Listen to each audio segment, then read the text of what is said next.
Welcome. Welcome to this space of rest and transformation. Get comfortable wherever you are. Adjust your pillow. Pull your blanket a little closer. Let your body find that perfect position where everything can simply let go. Close your eyes if you'd like, or let them grow heavy, soft, unfocused. There's no right way to do this. There's only your way, and your way is perfect. Tonight, as you drift into rest, as you move gently towards sleep, we're going to explore something that affects all of us. Something that's touched your life countless times. Procrastination. But before you tense up, before any worry creeps in, let me be clear. This isn't about judgment or pressure. This isn't about telling you everything you're doing wrong. This is about understanding, about gentle awareness, about compassion for yourself and the very human struggle of getting started. And as you relax deeper with each breath, these insights will settle into your mind naturally, effortlessly. You don't need to memorize anything. You don't need to take notes. You don't even need to stay awake. Your mind is remarkable. It absorbs. It integrates. It learns even as you sleep. Let your body sink into the surface beneath you. Feel the support. Feel how you're held. There's nothing you need to do right now except listen. And even listening can be soft, easy, without effort. Let my words become background like gentle rain on a window, like waves on a distant shore. Take a deep breath in. Hold it for just a moment and release. Feel your shoulders drop. Feel your jaw unclench. Feel the tension leaving your body like water flowing downhill. Tonight, you'll discover what procrastination really is. You'll understand why it happens, why it's been part of your life, why you're not broken or lazy or undisciplined. You'll learn that procrastination is something that can be understood, worked with, transformed. And most importantly, you'll learn how to move past it, one small step at a time. But for now, just breathe, just rest. Let the words wash over you like a gentle wave. There's no hurry. We have all the time in the world, an entire hour just for you, just for this, just for learning while you drift into the deepest, most restorative sleep. As you settle deeper into relaxation, as your breathing slows and steadies, let's begin with a simple truth. A truth that might surprise you. A truth that changes everything. Procrastination isn't about laziness. It's not about lacking discipline or willpower or drive. At its core, procrastination is about emotion. Emotions come before excuses. This is fundamental. This is the key that unlocks everything else. You see, we usually feel something first. Anxiety, boredom, self-doubt, fear, overwhelm. That feeling arrives first, often before we're even consciously aware of it. It's there in your chest, in your stomach, in the slight tension in your shoulders. And only then, only after that feeling has taken root, do we invent logical reasons to delay. I work better under pressure. I don't have the right materials yet. I need to do more research first. This isn't the right time. These aren't the real reasons. They're the stories we tell ourselves to make sense of the discomfort we're feeling. The excuse comes second. The feeling comes first. Understanding this simple truth changes everything. Let that sink in as you breathe slowly, deeply. Feel your chest rise and fall. The excuse comes second. The feeling comes first. You're not procrastinating because you're lazy.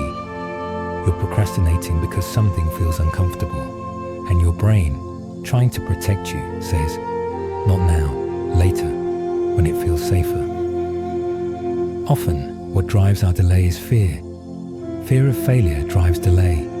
This is so common, so deeply human. Think about the tasks you've avoided, Really important tasks, tasks that matter to you. Often, they're the ones you delay the most, aren't they? And why? Because tasks that feel like a judgment of our intelligence or worth trigger something deep inside us. When a task feels like a test of who you are, when success or failure feels like it defines your value, your brain sounds an alarm. It says, "This is dangerous. What if we try and fail? What if we're not good enough? What if everyone sees that we're not as capable as they thought?"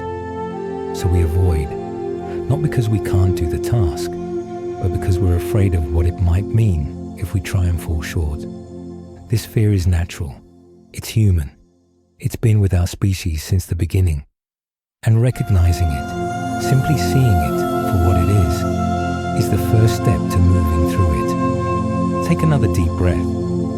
Let your body sink deeper into rest. Feel how safe you are right now, in this moment. There's nothing to fear here, nothing to prove, just gentle learning. But fear isn't the only culprit. Sometimes the problem is the opposite. Sometimes boredom also causes procrastination. Even easy tasks get delayed when they feel dull or repetitive. Your mind craves stimulation, novelty, interest, engagement. It's designed that way. It wants to explore, to be challenged, to feel alive. When a task offers none of these things, when it's just tedious data entry or routine paperwork or monotonous practice, your brain quietly suggests you do something, anything else. Check your phone, get a snack, reorganize your desk, anything to escape the dullness. The task isn't hard, it's just boring. And boredom, in its own way, is a kind of discomfort your brain wants to avoid. And here's something subtle that happens, something you might not have noticed. Multitasking hides procrastination. Switching between tasks feels productive, doesn't it? You're busy, you're moving, you're doing things. You finish small tasks, you respond to messages, you tidy up, you research tangentially related topics. You're not sitting still, you're not doing nothing. But often, you're avoiding the one task that matters most. The important work, the difficult work, the work that would actually move you forward, stays untouched while you create the illusion of progress. You feel busy, but you're not moving toward what matters. The busyness is a shield, a protection against the discomfort of the real work. Let your breathing continue, slow and steady. Notice how relaxed you're becoming, how heavy your limbs feel, how your thoughts are starting to drift. There's another pattern worth noticing, another way we make procrastination worse without realizing it. Social comparison can backfire. In our connected world, we see everyone else's highlight reel. We see their finished projects, their successes, their apparent ease with tasks we struggle with. And when you compare yourself to others, to their progress, their accomplishments, their polished presentations of themselves, it often increases shame and avoidance. You think, they can do it so easily. What's wrong with me? The comparison doesn't motivate. It paralyzes. It makes you feel smaller, less capable, more likely to give up before you even start. But what you're seeing isn't the whole picture. You're seeing their end results, not their struggles. You're seeing their successes, not their failures. Everyone procrastinates. Everyone struggles. Everyone feels that gap between intention and action. You're not alone in this. You're not uniquely flawed. You're human. As you relax even deeper now, as sleep begins to call to you, consider your surroundings. Consider the space where you work, where you try to focus, where you attempt to be productive. Environment strongly shapes focus. This is more powerful than most people realize. The noise around you, the clutter on your desk, the notifications on your phone, the comfortable couch that invites you to relax, the TV in the background, the open browser tabs calling for your attention.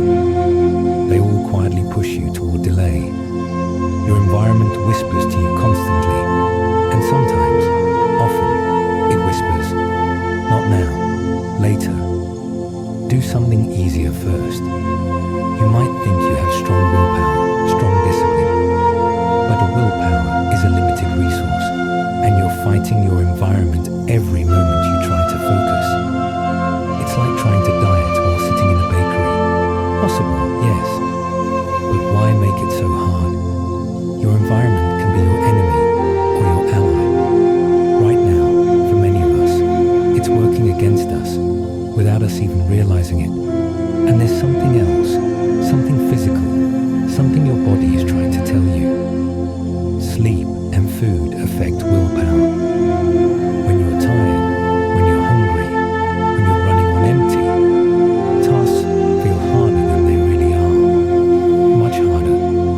What might take 30 minutes when you're rested and fed feels like hours when you're depleted. Your physical state colors your perception of difficulty. It adds weight to everything. The task hasn't changed. You've changed. Your resources are low, and your brain knows it. So it resists spending those precious resources on difficult work. This is why you sometimes delay tasks all day. And then, after a good meal and some rest, you complete them quickly, wondering why they seemed so impossible before. The task was the same. You were different. Let yourself drift now. Let your body rest. Let these ideas settle in. And here's the thing about habits, about patterns, about the brain's remarkable ability to learn. Repeated delay trains the habit. Every time you procrastinate, you strengthen that pattern. You're teaching your brain a sequence. Feel discomfort, avoid task, feel temporary relief, and your brain is an excellent student.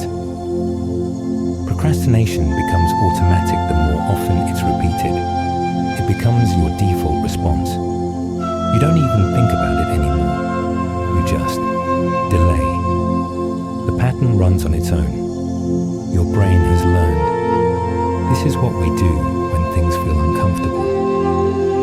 But here's the beautiful thing.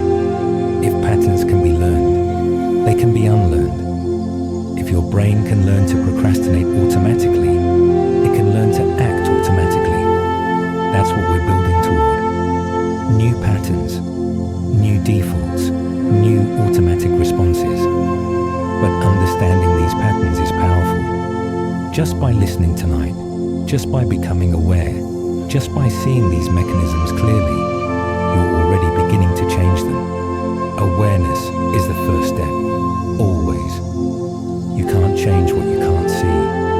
And now you're seeing. Now you understand. Let that sink in as you drift deeper into rest. Your breathing is so slow now, so peaceful. Your body is completely relaxed. And your mind is absorbing, learning, changing. Even as you move closer to sleep. As you continue to relax, as you float in that space between waking and sleeping, we're going to shift how you think about motivation and action. Because there's a misunderstanding most of us carry, a misunderstanding that keeps us stuck, waiting, always waiting for the right moment that never quite arrives. We think we need to feel motivated before we act. We think motivation comes first, and then action follows. We wait to feel ready. We wait to feel inspired. We wait to feel energized and clear and certain. And we wait and wait, and nothing happens. But here's the truth, the real truth that changes everything.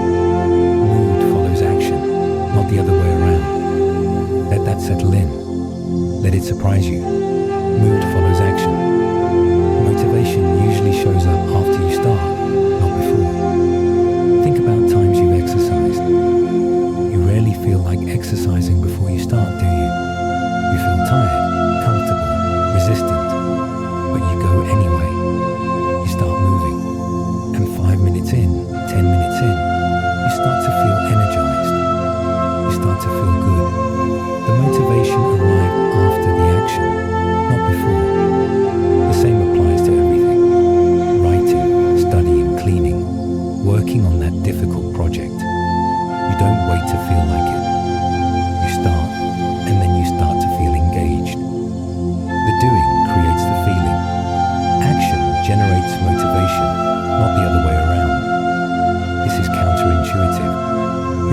tells you the opposite.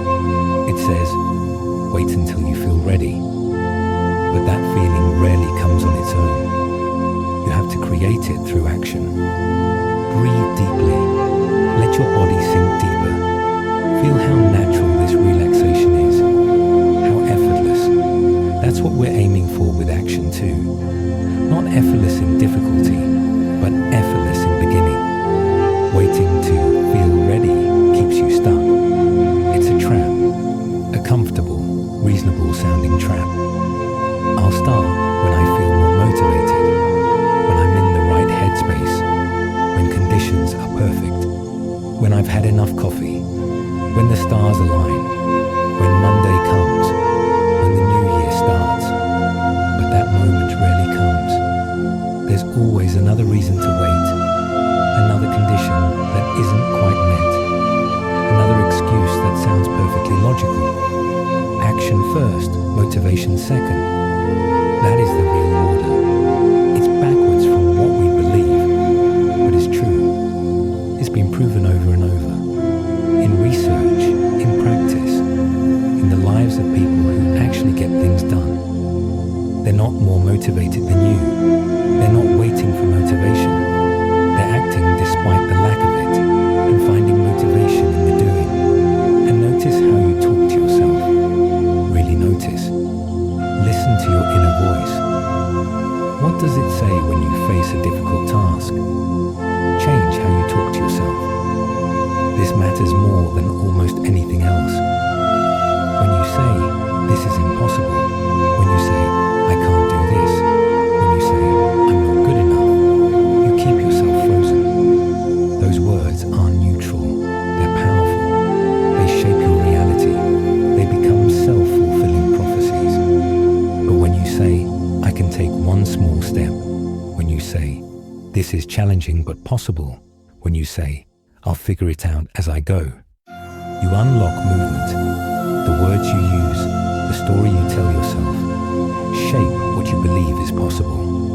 And what you believe is possible determines what you attempt. Your self-talk is either your prison or your freedom. Choose it carefully. Notice it. And when you catch yourself in negative, limiting language, gently shift it, not to toxic positivity, not to pretending everything is easy, but to realistic, compassionate, empowering language. Let your breathing continue, slow and deep. Feel the peace in your body. Feel how open your mind is right now, how receptive. Practice mindfulness and self-compassion. This is essential. This is not optional. This is the foundation of lasting change. Beating yourself up makes procrastination worse, not better. When you criticize yourself harshly for delaying, when you call yourself lazy or undisciplined or weak, you create more of the negative emotion that caused the procrastination in the first place.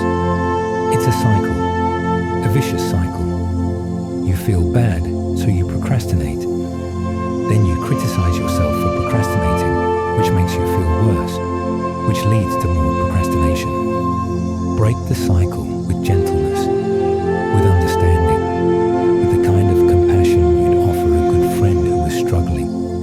You wouldn't tell them they're worthless because they delayed a task. You'd understand. You'd encourage. You'd help them see it's not the end of the world. Treat yourself the same way. Notice when you procrastinate. Notice without judgment. Oh, I'm avoiding this. Interesting. I wonder what I'm feeling right now. Not, I'm such an idiot. Why can't I just do the thing? The first opens doors. The second slams them shut. Here's another shift that matters deeply. Lower the perfectionism bar. This might be the hardest thing you'll hear tonight, but it's crucial. Good enough gets finished. Perfect stays imaginary. Think about all the projects you never completed because they weren't quite perfect yet. All the creative work you never shared because it wasn't polished enough. All the tasks you delayed because you couldn't do them perfectly. So why do them at all? Perfectionism isn't about high standards. It's about protection. It protects you from judgment by ensuring you never quite finish, never quite put yourself out there. If it's not finished, it can't be evaluated. If it's not shared, it can't be criticized. Perfectionism keeps you safe, but it also keeps you stuck. Good enough is often excellent, and most importantly, it's real. It exists. It's done. It's in the world. It can help someone, teach someone, connect with someone. Perfect is still in your head, still waiting for that impossible moment when every flaw is eliminated. But that moment never comes, and so nothing happens. Lower the bar, not to mediocrity, not to carelessness, but to completion, to done, to this is good enough to share, to submit, to move forward with. Done is better than perfect, always, because done can be improved. Perfect never arrives. Let your body rest completely now. Feel how heavy your limbs are, how your mind is drifting, floating, absorbing these ideas without effort. Finally, here's something that transforms how tasks feel. Link tasks to personal values. Connect what you need to do to what truly matters to you. This is the difference between empty motivation and deep commitment. When you connect what you need to do to what you value, when you see how this difficult task serves something bigger, something that matters to your core, discomfort becomes tolerable. Meaning makes the hard work worth it. Ask yourself, why does this matter? Not because someone else said so, not because you're supposed to, not because it looks good, but because of what you value, who you want to become, what kind of life you want to build, what kind of person you want to be. Maybe this task connects to your value of learning, growing, becoming more capable. Maybe it connects to your value of providing for your family, of being responsible, of keeping your commitments. Maybe it connects to your value of creativity, of contribution, of leaving something meaningful behind. When you see that connection clearly, the task changes. It's not just a task anymore. It's an expression of what matters most to you, and that makes all the difference. As these ideas settle into your mind, as your breathing slows even more, as sleep pulls you closer, know that change is already happening. These aren't just words, these are seeds, and they're taking root in your mind right now, ready to grow, ready to transform how you approach everything. Take a moment now. Just breathe. Just rest. Let everything we've talked about so far simply be. You don't need to hold on to anything. You don't need to remember. Your mind is taking care of that. Your mind is processing, integrating, making connections you're not even aware of. Feel your body. Notice how completely relaxed you are. Your face is soft. Your jaw is loose. Your shoulders have dropped. Your arms and legs are heavy, so heavy, like they become part of the surface beneath you. Your breathing is automatic now, slow, deep, peaceful. Each breath in brings rest. Each breath out releases anything you don't need. Any tension, any worry, any pressure. You're in that beautiful space now, that space between waking and sleeping, where your mind is most open, most receptive, most ready to change. And change is happening. With every word, with every breath, with every moment that passes. We've explored what procrastination really is. You understand now that it's not about laziness. It's about emotion. It's about fear and boredom and overwhelm and the patterns your brain has learned. And you've begun to shift your mindset.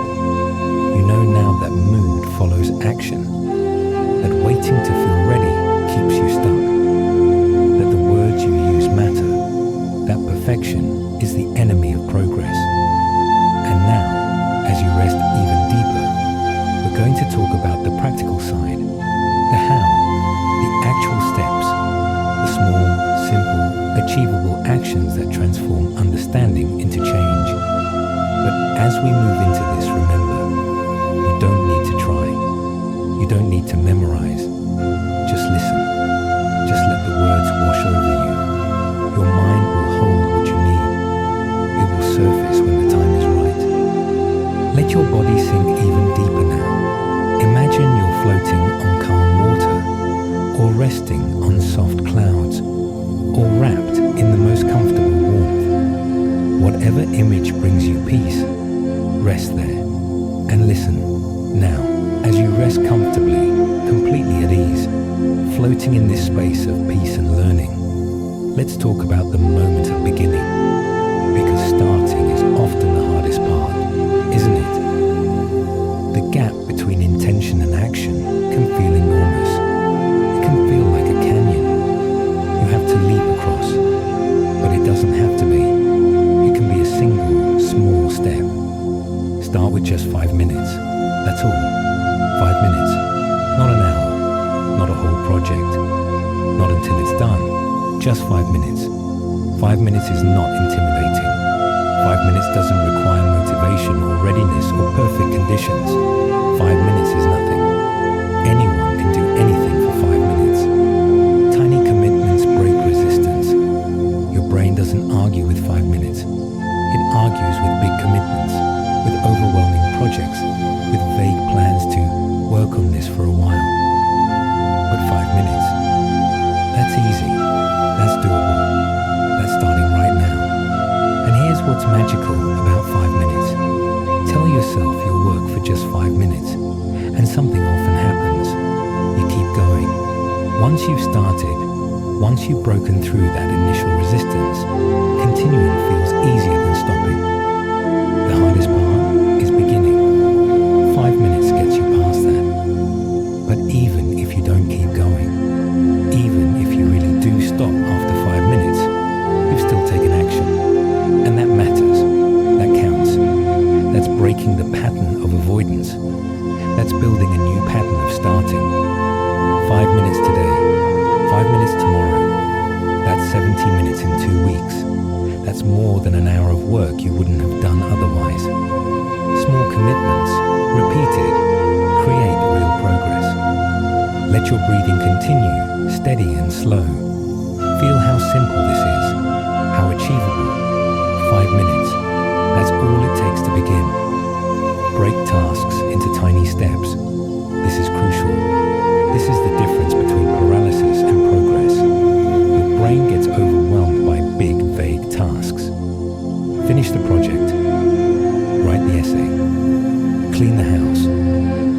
These feel impossible because they're too big, too undefined, too many decisions and actions wrapped into one overwhelming thing. But tiny steps, those are doable. Instead of finish the project, try open the document. Instead of write the essay, try write one sentence. Instead of clean the house, try put away 5 things. Open the document is easier than finish the project. It requires less energy, less commitment, less courage.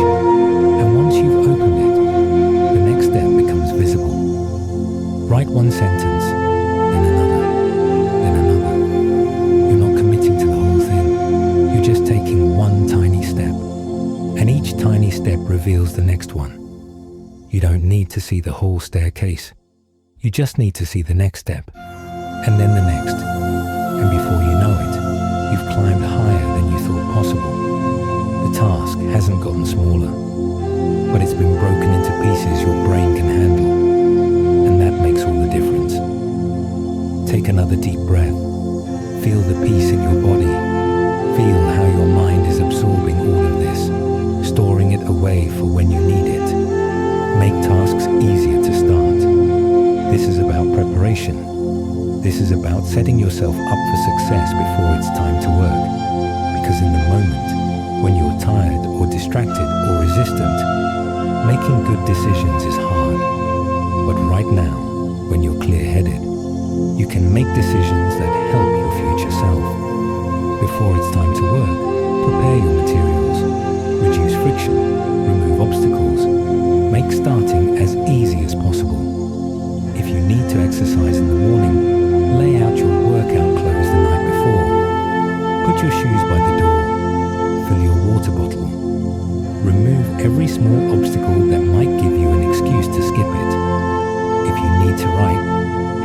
laptop open to the right document. Have your notes ready. Have your coffee made. Remove the 5 minutes of setup that might be enough to derail you. Every small obstacle you remove makes starting easier.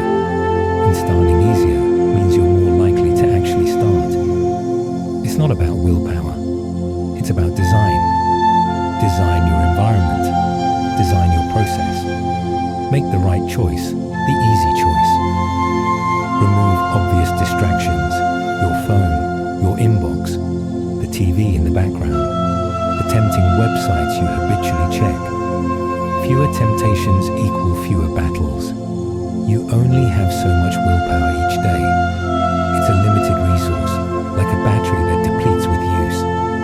Every time you resist a distraction, you drain a little more. Every time you fight the urge to check your phone, you use up some of that precious resource. Don't waste it fighting distractions you could have removed in advance. Put your phone in another room. Close unnecessary tabs. Use website blockers. Turn off notifications.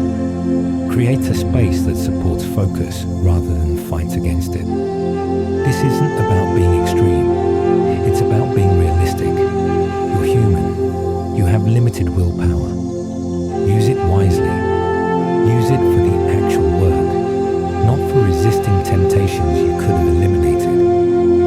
And here's a powerful principle, something that prevents so much wasted time and energy. Shorten the decision loop. Decide quickly between limited options to avoid mental spirals. When you have too many choices, when you spend too long deliberating, you exhaust yourself before you've even begun. Should I work on task A or task B? Or maybe task C would be better. But what about task D? I should probably do E first, but F is more urgent. Or is it? This is exhausting. This is procrastination disguised as planning. Limit your options. Decide fast. Move forward. It doesn't have to be the perfect choice. It just has to be a choice. And then you act on it. Maybe you choose wrong. Maybe task B would have been better than task A. So what? At least you did something. At least you moved forward. Perfect decisions don't exist. But indecision guarantees nothing gets done. These aren't grand gestures. They're small, simple adjustments. 5 minutes, tiny steps, prepared materials, remove distractions.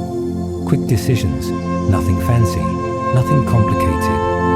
Just small adjustments repeated consistently.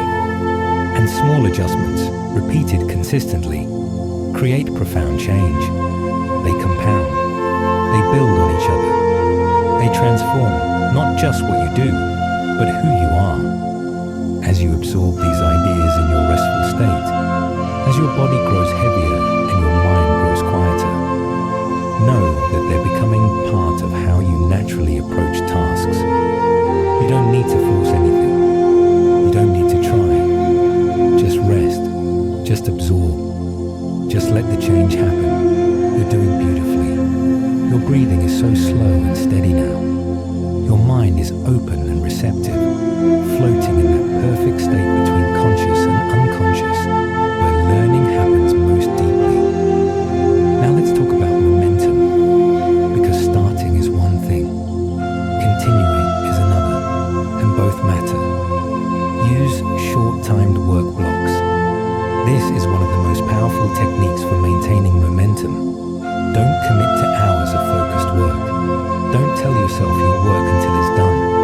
That's overwhelming. That creates resistance. Instead, commit to short sprints. 25 minutes, 15 minutes, even 10. Short sprints make effort feel manageable. You can endure anything for a short burst. You can focus completely for 15 minutes even if you couldn't focus for an hour. And the timer creates structure, creates a finish line, creates relief. I just need to work until this timer goes off. Then I can rest. That's doable. That's not forever. That's a defined, limited period of effort. And often, when the timer goes off, you'll find you want to keep going. But even if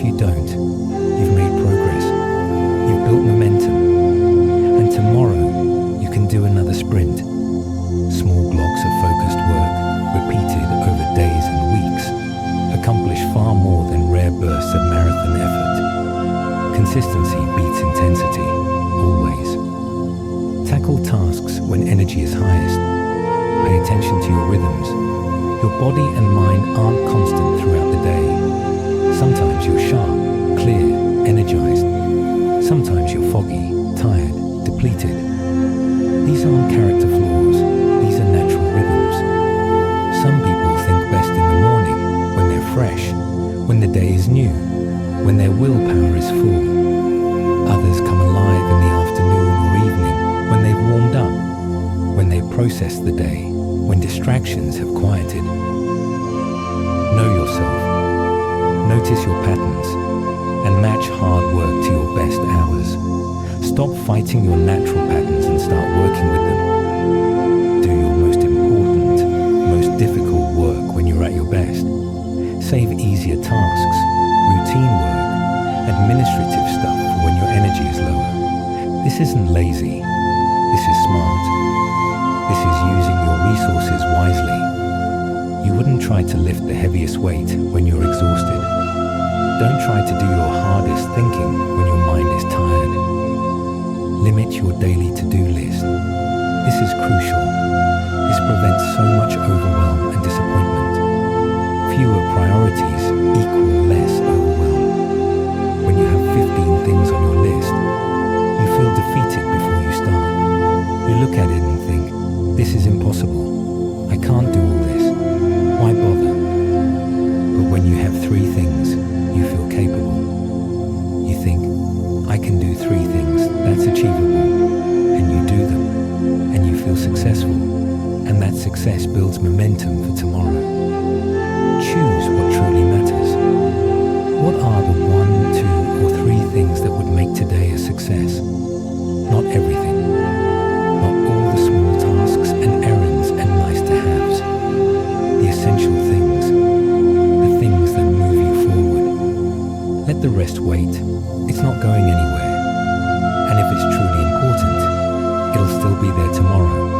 But for today, focus on what matters most. Give yourself a realistic, achievable list, and then complete it, and feel good about that completion.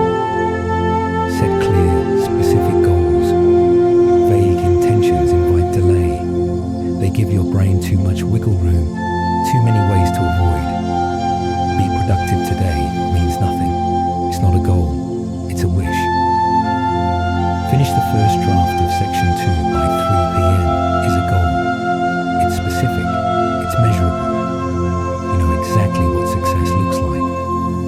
Specifics create movement. When your goal is clear, you know what to do. There's no ambiguity, no room for confusion or avoidance. You just do it, or you don't.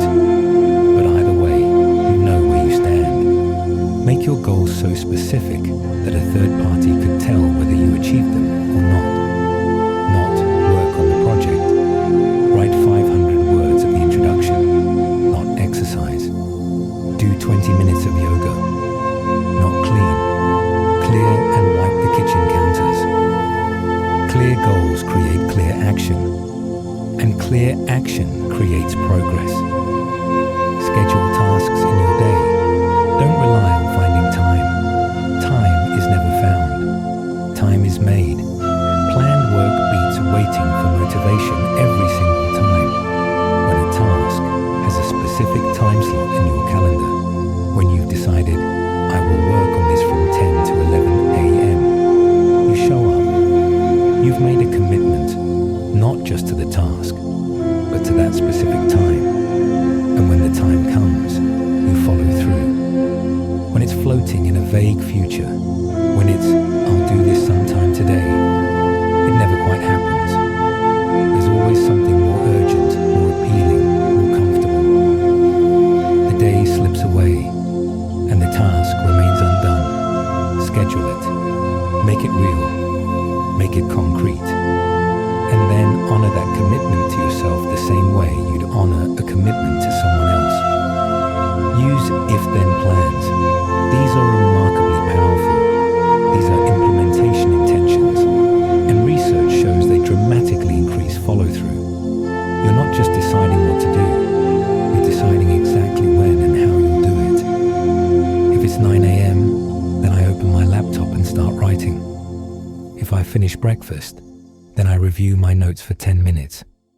If I sit down at my desk, then I immediately start the timer for a work sprint. Pre-decisions turn intention into automatic action. You remove the moments of choice, the moments of resistance. When the if happens, the then follows automatically. You don't debate, you don't decide, you just act. Because you already decided, back when deciding was easier. Create if-then plans for your most important tasks. Create them for moments when you typically procrastinate. If I feel the urge to check my phone, then I take 3 deep breaths instead. If I start to feel overwhelmed, then I break the task into smaller steps. You're building automatic responses. You're training your brain to act in new ways without requiring constant willpower and decision-making. Momentum isn't about constant motion. It's about consistent motion. It's not about working harder than everyone else, or longer than everyone else, or with more intensity. It's about showing up regularly, doing a little bit, often, making progress steadily. Small steps, repeated regularly, carry you further than sporadic bursts of intense effort. The person who writes 200 words every day will finish a book long before the person who waits for inspiration and occasionally writes 5,000 words in a frenzy. Trust the process. Trust the rhythm. Trust that small, consistent action accumulates into meaningful change. You don't see it day to day, but look back over weeks, months, and you'll be amazed at how far you've come. As you rest tonight, as your body is completely relaxed and your mind is absorbing everything at a deep level, know that these patterns are integrating into how you naturally work. You're not just learning, you're changing. You're becoming someone who acts, who follows through, who maintains momentum. As we move toward the end of this journey tonight, as your body sinks into the deepest relaxation, as sleep is so close now, pulling you gently down, let's talk about lasting change, because everything we've discussed only matters if it sticks, only matters if it becomes part of who you are, not just what you know. Use visual progress tracking. This is simple but powerful. Seeing progress makes effort feel real. When you work in isolation, when you complete tasks and immediately move to the next thing, progress can feel invisible. You feel like you're running in place. You feel like nothing's changing. But when you track your progress visually, when you see the evidence of your work accumulating, everything changes. Check off completed tasks. Mark days on the calendar. Keep a simple log. Use a habit tracker. Draw a chain of X's. Whatever works for you. When you can see what you've accomplished, when you can look back and say, wow, I've worked on this 10 days in a row, or I've completed 20 small tasks this week, it reinforces the identity you're building. It makes the change tangible, real, undeniable. You're not hoping you're changing. You can see it. You have proof.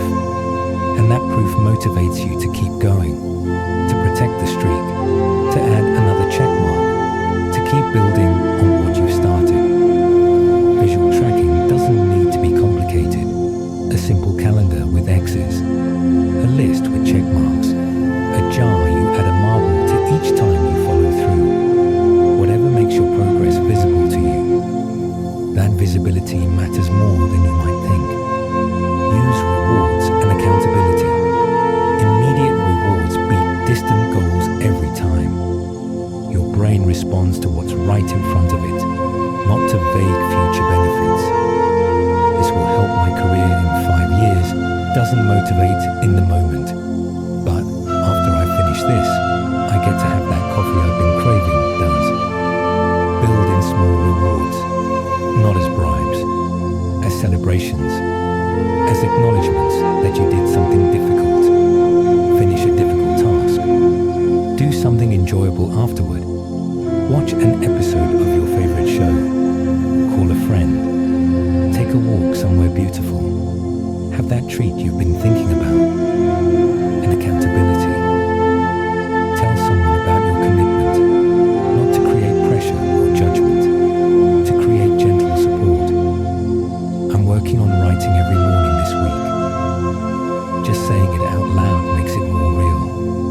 And checking in with that person later makes follow-through more likely. You don't want to disappoint them. More importantly, you don't want to disappoint yourself by not following through on something you declared. Accountability isn't about external control. It's about making your internal commitment more solid, more real. Here's a simple trick that maintains momentum even when you stop. Decide the next action before stopping. This is incredibly powerful. When you finish working for the day, don't just close your laptop and walk away. Don't leave yourself starting from scratch tomorrow. Take 1 minute to decide exactly what you'll do when you return. Not a vague plan, a specific action. Tomorrow, I'll start by revising the third paragraph. Tomorrow, I'll begin with exercise 2 from the textbook. Tomorrow, I'll open the spreadsheet and update the first column. Momentum survives overnight when the next step is clear. When tomorrow comes, you don't have to figure out where to begin. You already know. You don't waste energy and willpower on decisions. You just start. And starting is half the battle. This 1 minute investment before you stop can save you 30 minutes of procrastination the next day. You're removing the biggest obstacle to starting. Uncertainty about where to begin. Reflect on triggers and patterns. This is ongoing work. This is self-awareness that grows over time. Awareness lets you design solutions instead of relying on willpower. Notice when you procrastinate. Not to judge yourself, to understand yourself. What time of day? What type of task? What emotion preceded it? Was it after lunch when your energy dips? Was it when the task felt too big? Was it when you were comparing yourself to others? Once you see the pattern, once you recognize your specific triggers, you can interrupt them. You can design around them. If you always procrastinate after lunch, schedule easier tasks then. If big tasks overwhelm you, break them down before you start. If comparison triggers avoidance, limit your social media during work time. You're not fighting yourself, you're understanding yourself. And understanding leads to compassion, which leads to effective strategies.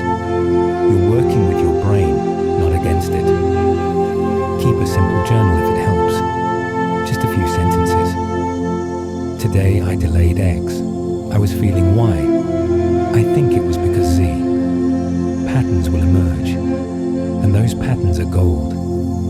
They're the map to your specific challenges, and maps show you the way forward. And most importantly, understand this. Really let this sink in. Small wins build identity. This isn't just about productivity. This isn't just about getting things done. This is about who you're becoming. Repeated follow-through turns "I'm someone who procrastinates" into "I'm someone who acts." Every single time you do what you said you'd do, even in a small way, you're casting a vote for that new identity. You're gathering evidence that you're the kind of person who follows through. At first, it doesn't feel true.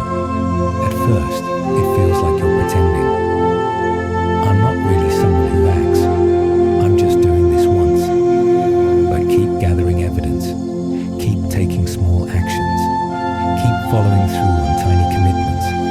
And slowly, gradually, your self-concept shifts. You start to believe it. I'm someone who writes every morning. I'm someone who keeps their commitments. I'm someone who does hard things. And once you believe it, once it becomes part of your identity, the behavior becomes automatic. You don't have to fight anymore. You're just being yourself. This is the deepest level of change, not forcing yourself to act differently, becoming someone who naturally acts that way. And it starts with small wins, with tiny follow-throughs, with repeated evidence that you are, in fact, overcome procrastination once. You don't wake up one day and never struggle again. You overcome it in moments, in choices, in small steps repeated until they become who you are. And that process begins tonight. As these ideas take root in your resting mind, as they become part of your unconscious operating system, you're not just learning information, you're integrating new patterns, new defaults, new ways of being. And that integration happens most powerfully when you're in this state, deeply relaxed, open, receptive, your conscious mind quiet, your unconscious mind absorbing everything. Trust that this is working. Trust that change is happening.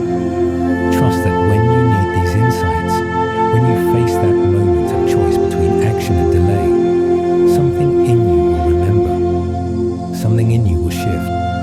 Something in you will choose differently. You've done something powerful tonight. Something many people never do.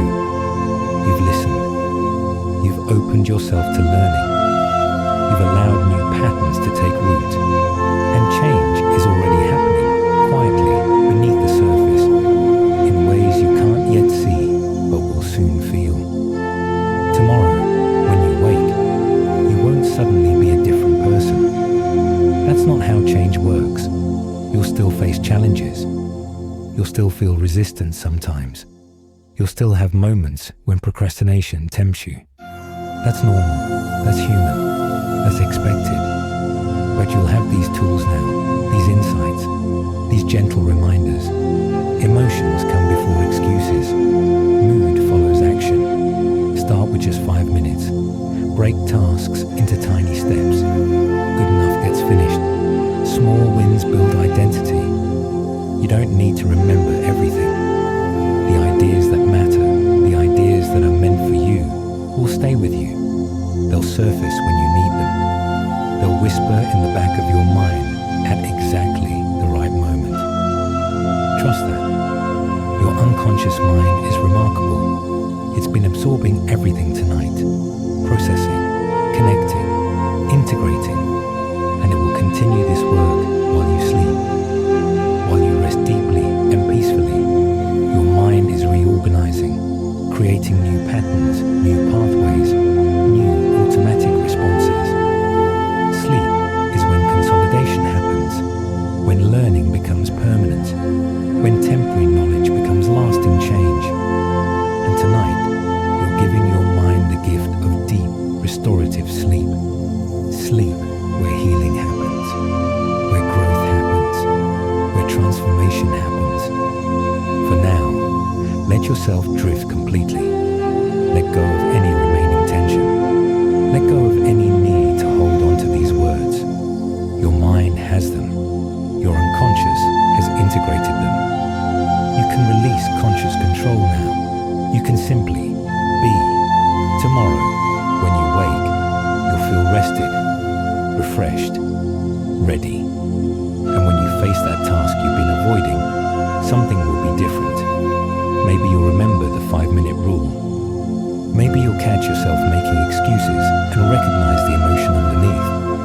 Maybe you'll just start without overthinking. Something will shift, and that shift, small as it might seem, is the beginning of everything. One shift leads to another. One small action leads to the next. One day of following through builds momentum for tomorrow. You're not just overcoming procrastination. You're building a new relationship with yourself. A relationship based on trust, on keeping commitments to yourself, on recognizing that you are, in fact, capable of doing difficult things, of starting when you don't feel like it, of continuing when it gets hard, of finishing what you start. This journey doesn't end tonight, it begins tonight. Every day is a new opportunity. Every moment is a chance to choose differently. And with these tools, with this understanding, with these patterns now embedded in your mind, you're ready. You're ready to take one small step, and then another, and another, until procrastination isn't your default anymore, until action becomes natural,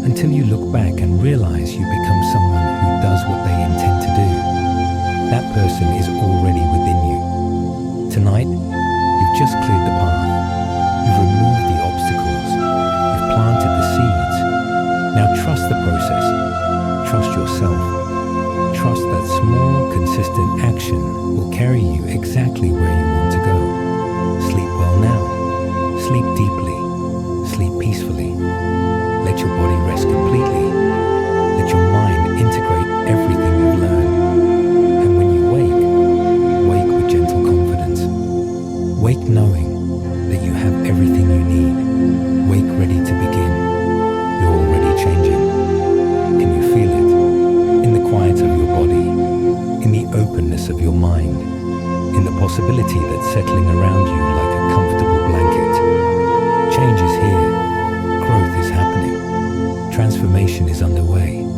And all you need to do is rest, is sleep, is allow it to happen. Because it's happening already. With every breath, with every moment, with every word that's found its home in your unconscious mind. Thank you for this time.